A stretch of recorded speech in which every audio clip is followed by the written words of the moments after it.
Existe um vídeo, 122 mil visualizações. O título é algo como: O orbe comporta-se de forma estranha. Os cientistas não conseguem explicar. Nele, três fenômenos são apresentados como um só. O núcleo abrandou. O polo magnético está em fuga. A ressonância de Schumann ultrapassou os limites da norma. Tudo isto é misturado numa única narrativa com uma só conclusão. Algo está a acontecer e ninguém nos diz a verdade. O problema não é que os fenômenos sejam inventados. Os três são reais. O problema é que não estão interligados da forma que a narrativa de uma anomalia única do orbe sugere. Cada um tem o seu próprio mecanismo, a sua própria cronologia, o seu próprio significado. E quando são reunidos numa única frase, desaparece precisamente aquilo que torna a ciência útil: a capacidade de compreender o que realmente está a acontecer. Analisemos um por um. Comecemos pelo núcleo. Primeiro, o contexto, que é necessário para compreender tudo o que se segue. O orbe não é uma esfera monolítica. É um sistema de múltiplas camadas, com diferentes propriedades físicas em cada nível. A crosta exterior, de 5 a 70 quilômetros, dependendo se estamos sob o oceano ou num continente. A crosta do fundo oceânico é mais fina, cerca de 5 a 7 quilômetros. Sob as cadeias montanhosas jovens, chega aos 70. A crosta é rígida, fria e frágil, na escala do tempo geológico. Sob a crosta está o manto, cerca de 2.900 quilômetros de matéria de silicato quente. Não é líquida no sentido comum. Sob alta pressão, esta matéria comporta-se como uma massa plástica extremamente viscosa. Em escalas de tempo de milhões de anos, ela flui. É sobre estas correntes de convecção no manto que as placas tectônicas se movem. Abaixo do manto, encontra-se o núcleo externo líquido, cerca de 2.200 quilômetros, ferro fundido com uma mistura de níquel e elementos mais leves, enxofre, oxigênio, silício, segundo diferentes modelos. Aqui ocorre uma verdadeira convecção líquida. O material fundido move-se em correntes, aquecido por baixo pelo calor do núcleo sólido e pelo decaimento radioativo de isótopos. Esta convecção, aliada à rotação do orbe, cria o campo magnético através do efeito de geodínamo. E no centro de tudo, o núcleo interno sólido, cerca de 1.220 quilômetros de raio. A pressão é de 3,6 milhões de atmosferas.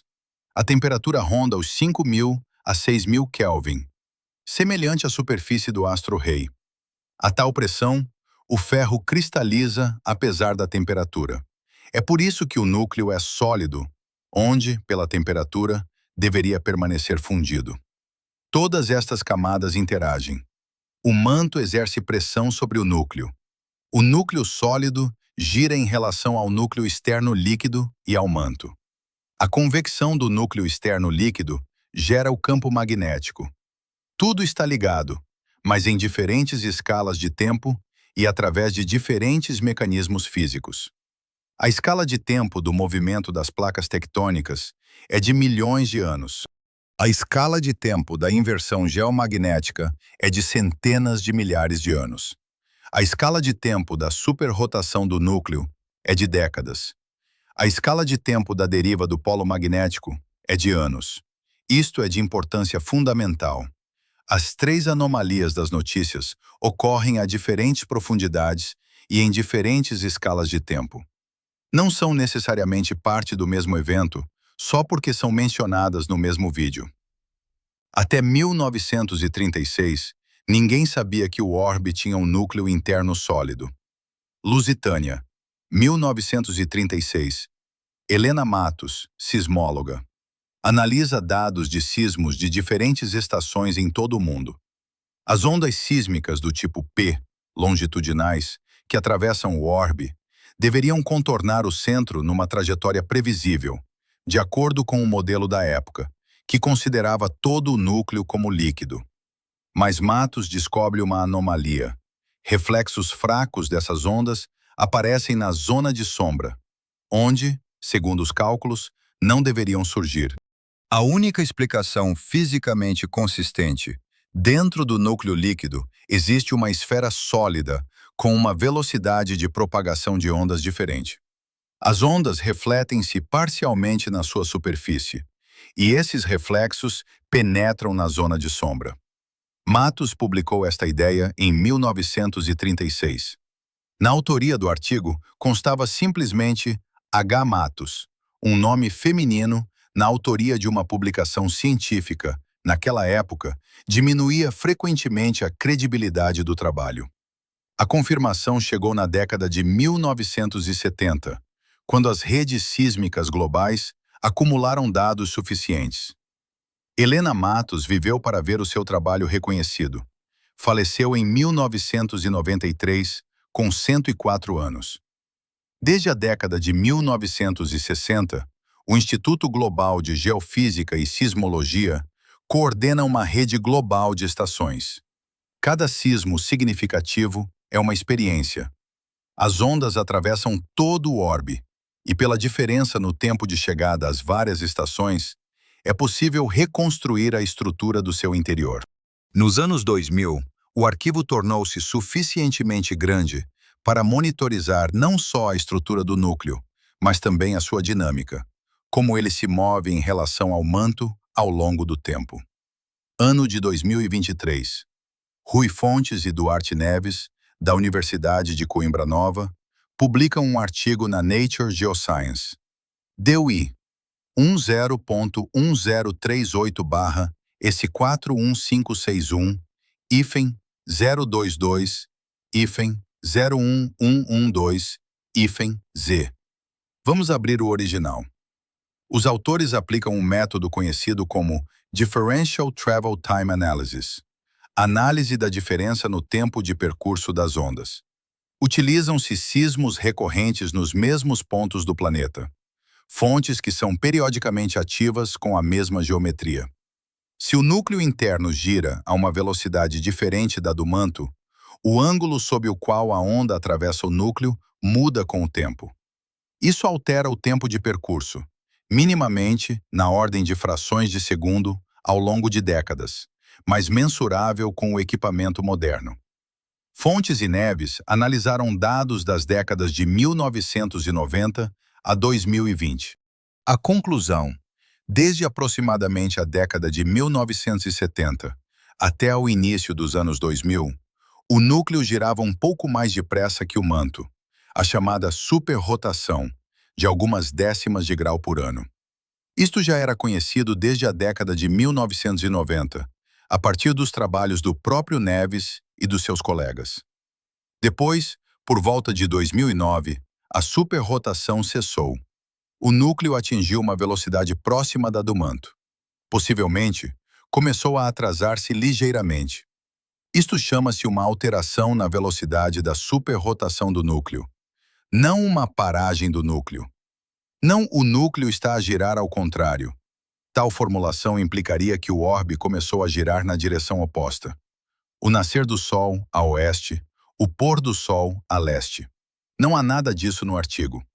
Trata-se de uma fração da velocidade, um diferencial muito pequeno entre o núcleo e o manto. A escala física. Estamos a falar de um desvio angular de frações de grau por ano. Em 20 anos, isto acumula-se em alguns graus. É medido através de atrasos de milissegundos nas ondas sísmicas.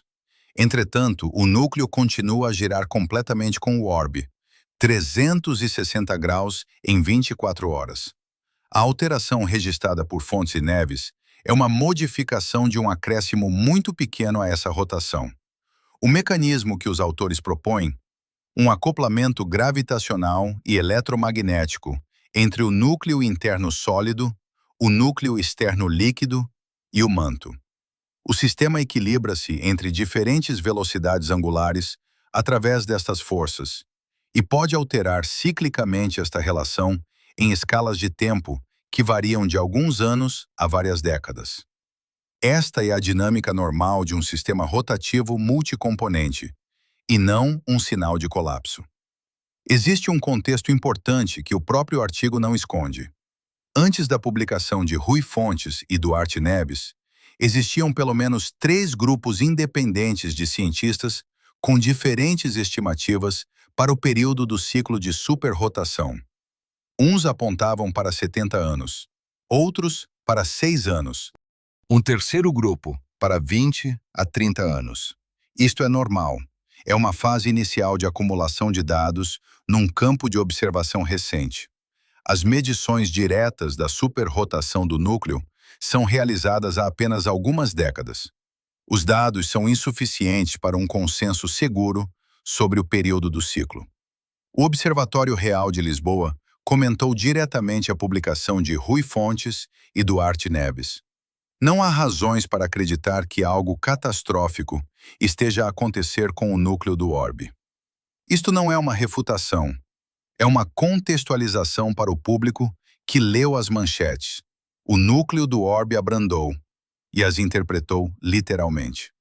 E é precisamente aqui que entra o jornalismo de dados na sua versão competitiva.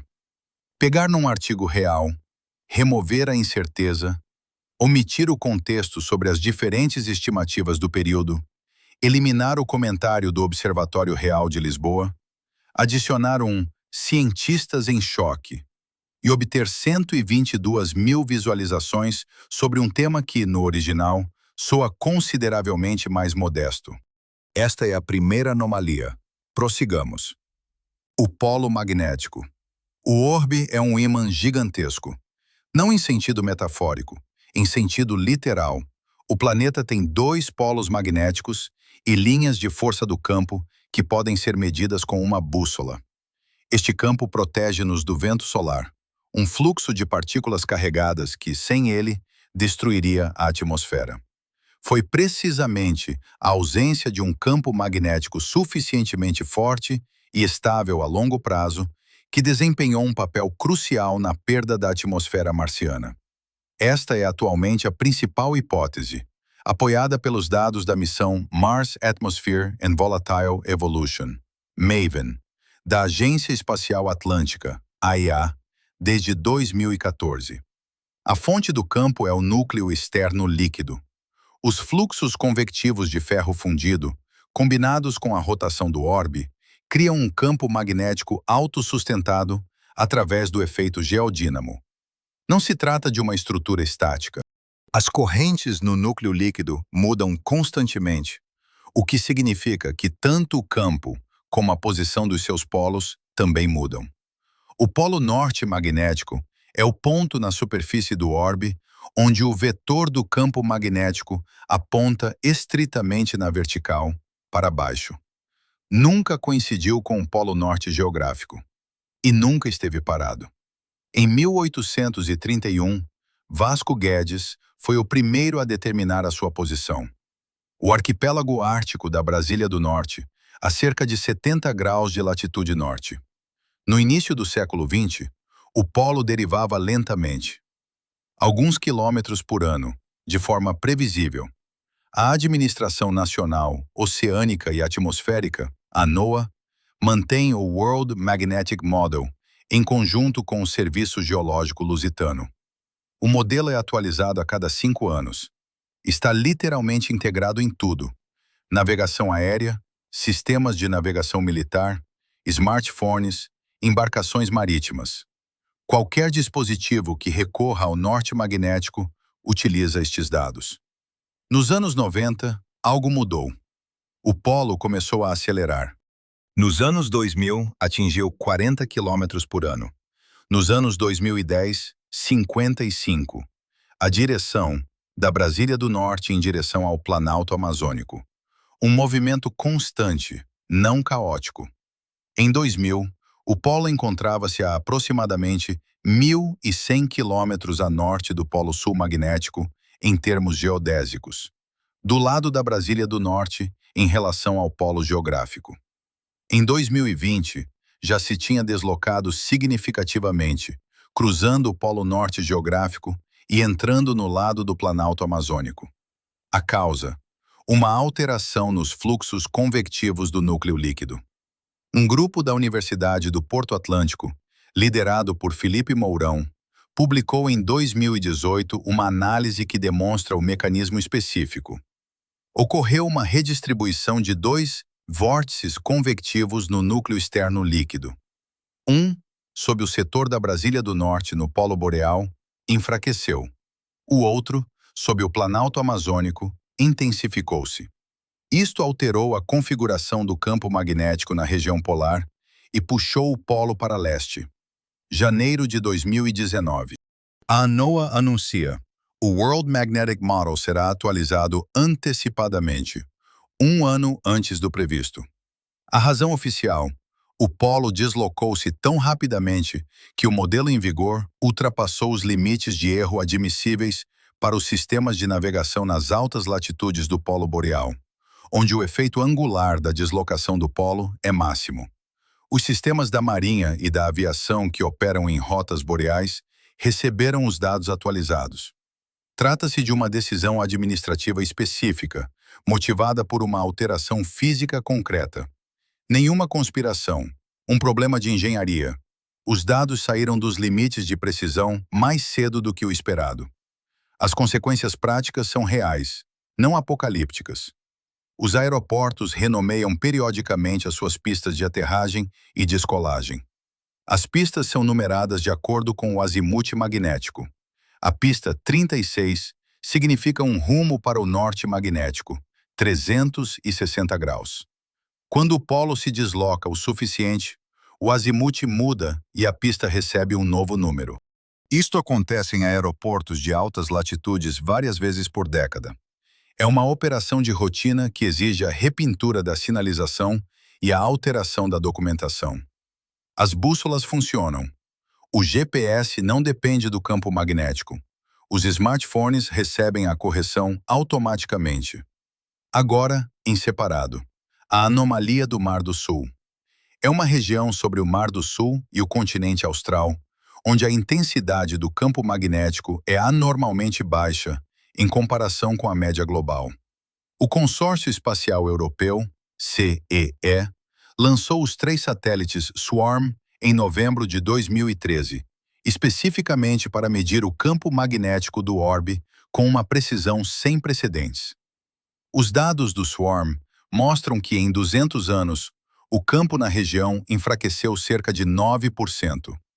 A anomalia está a expandir-se e a deslocar-se para o oeste.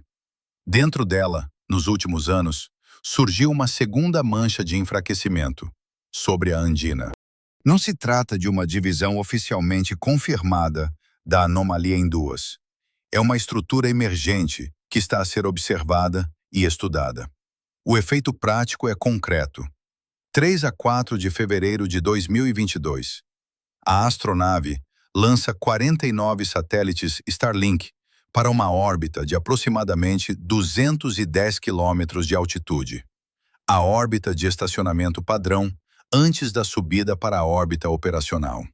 Nesse momento, ocorre uma tempestade geomagnética causada pela intensificação do vento solar devido a uma erupção no astro-rei a 29 de janeiro.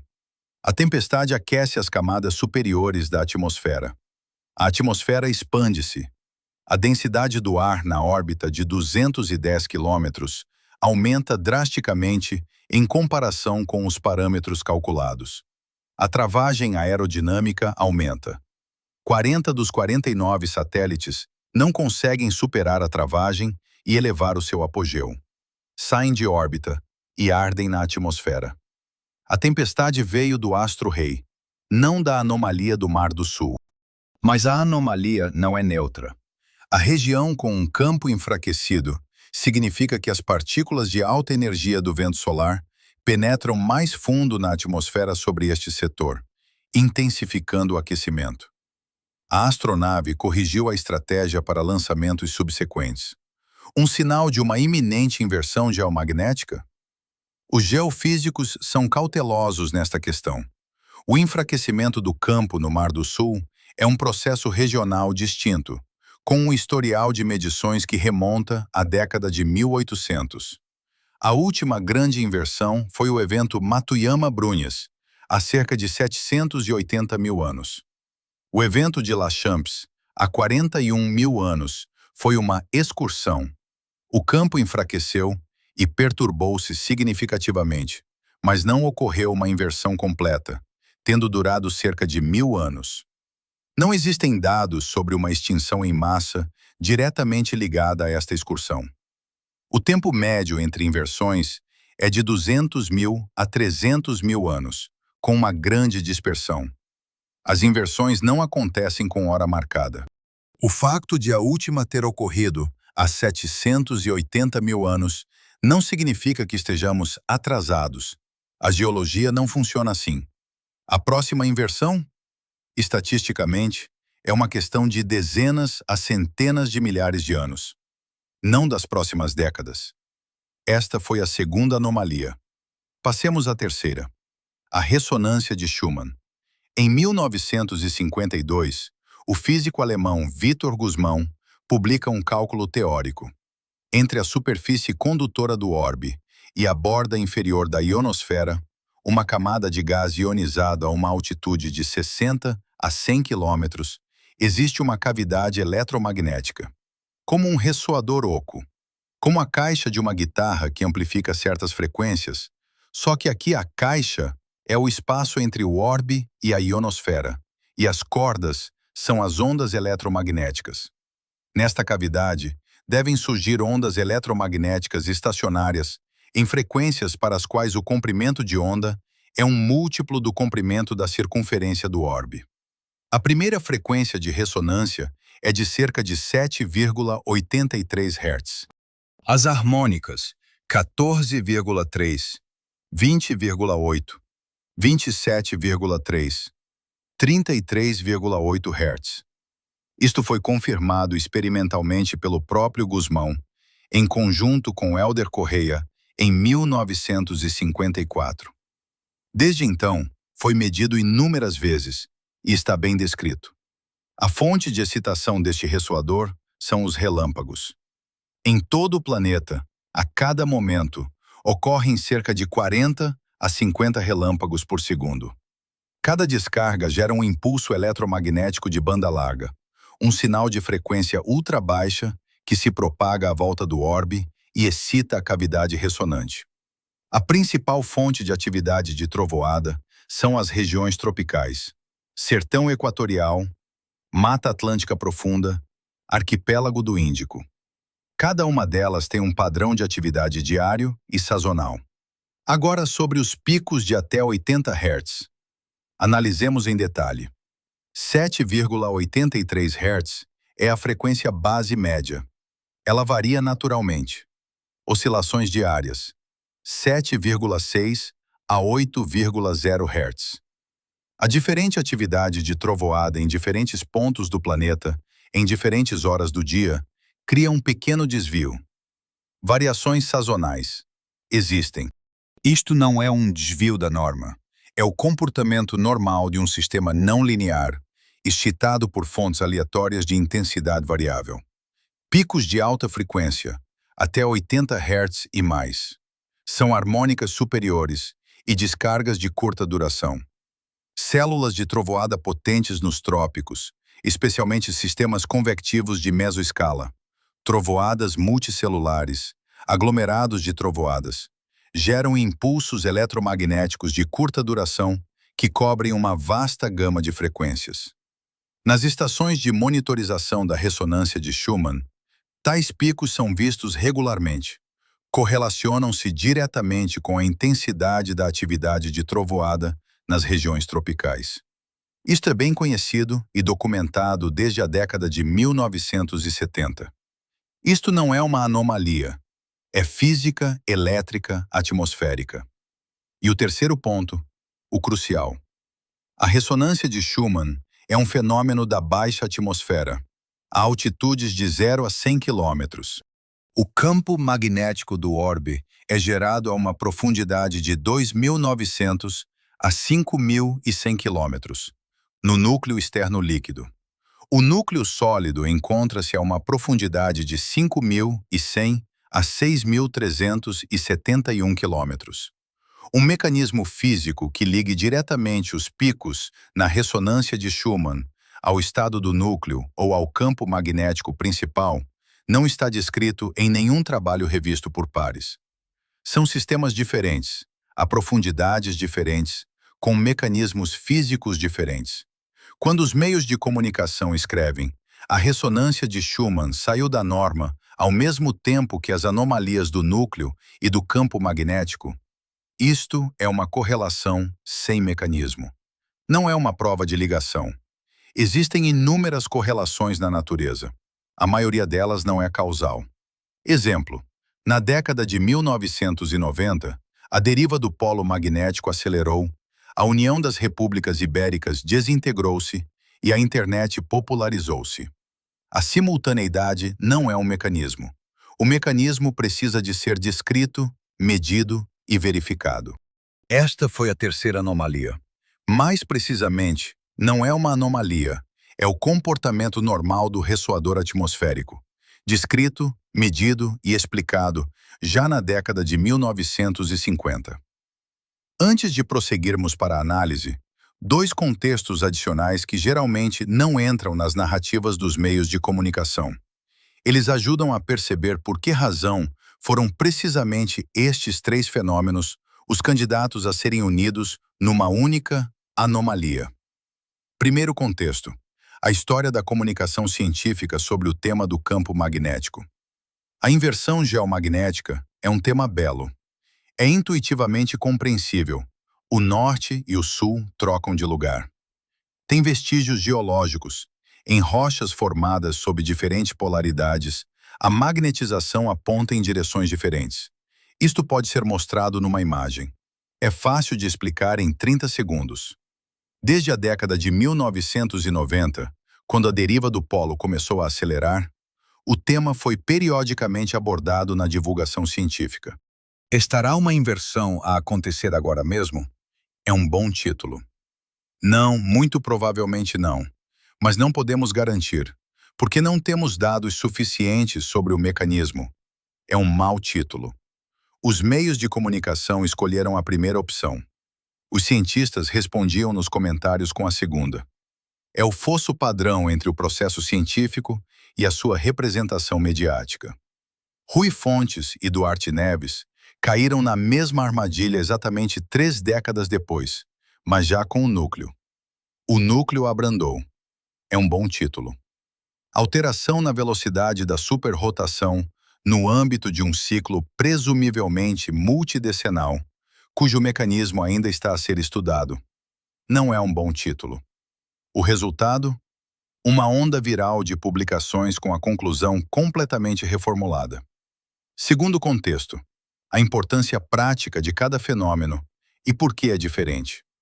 O núcleo. A alteração da velocidade da superrotação é uma área da geofísica fundamental. Não há consequências práticas nos próximos anos. É importante para a compreensão da física do planeta. Não tem valor aplicado na escala de tempo de uma vida humana. O polo magnético. Existem consequências práticas reais. Navegação, orientação de satélites, proteção contra o vento solar nas regiões polares. Mas são gerenciáveis.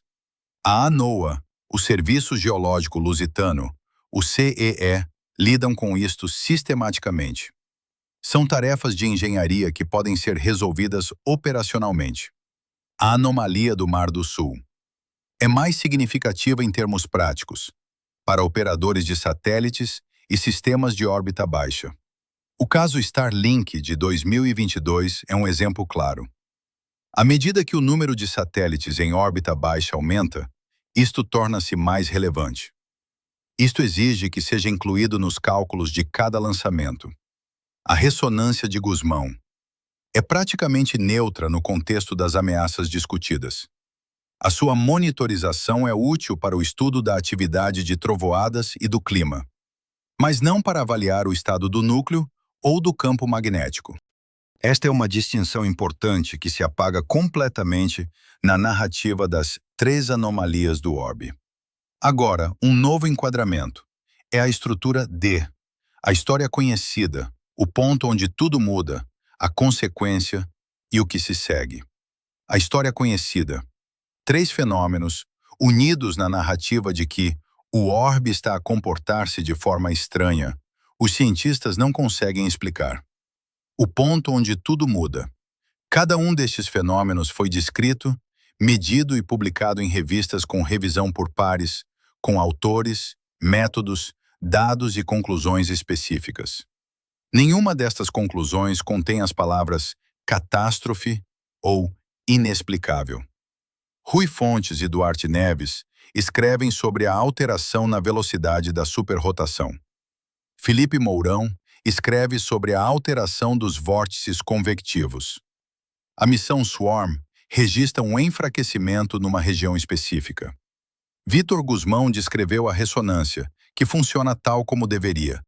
A consequência, a narrativa da anomalia única, não é uma descrição da realidade.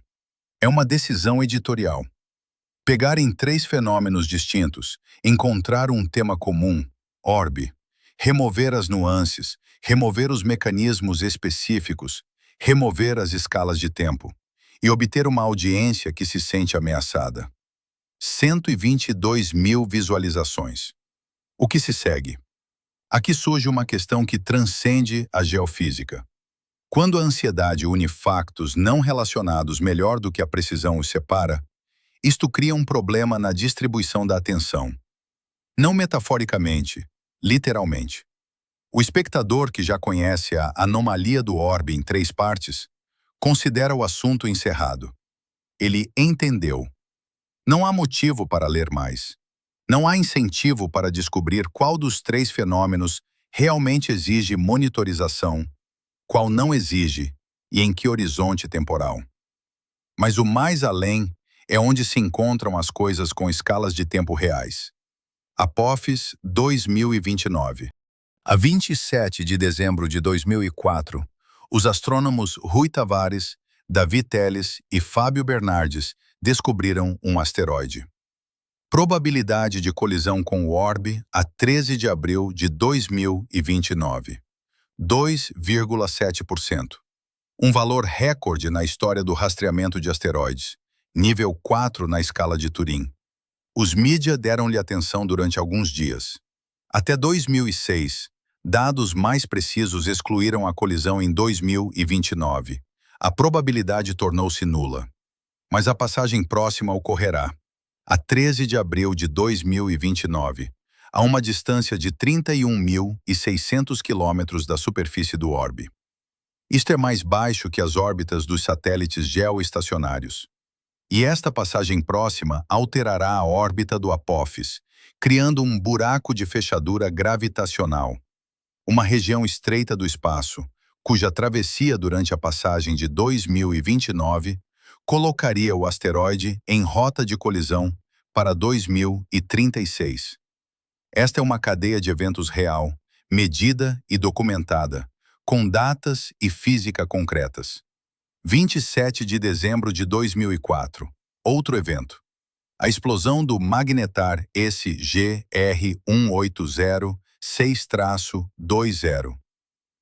Em 0,2 segundos, uma estrela magnetar, a aproximadamente 50 mil anos-luz de distância, libertou mais energia do que o astro-rei em 250 mil anos.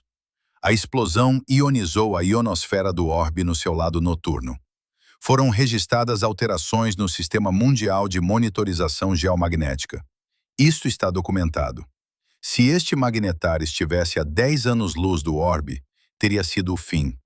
A AEA não inclui esta classe de fenômenos nas suas listas públicas de ameaças prioritárias. Ambos os eventos são reais. Ambos foram medidos. Ambos exigem compreensão, porque a compreensão permite avaliar os riscos adequadamente. A fusão de três anomalias não relacionadas numa única catástrofe não apenas desinforma. Ocupa o lugar, na visão do mundo, que deveria ser preenchido por algo mais preciso.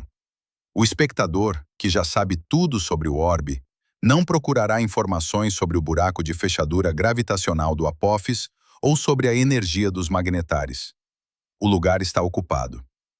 Em resumo, o núcleo interno. Rui Fontes e Duarte Neves, Nature Geoscience, 2023. A superrotação do núcleo alterou a sua velocidade por volta de 2009. Presumivelmente, é parte de um ciclo multidecadal. 3 grupos de cientistas fornecem estimativas diferentes para o período: 6, 20, a 30 e 70 anos. Isto é normal para uma área de observação recente. Nenhuma paragem. Observatório Real de Lisboa. Não há motivos para alarme. O polo magnético. A deriva acelerou desde a década de 1990 para 55 quilômetros por ano. Um fenômeno real e documentado. A ANOAA atualizou o modelo magnético mundial de forma não programada em 2019. O polo está a mover-se em direção ao Planalto Amazônico, devido a alterações nos fluxos convectivos do núcleo líquido, um mecanismo específico descrito por Felipe Mourão e colegas em 2018. Consequências práticas. Reconfiguração dos sistemas de navegação. Não são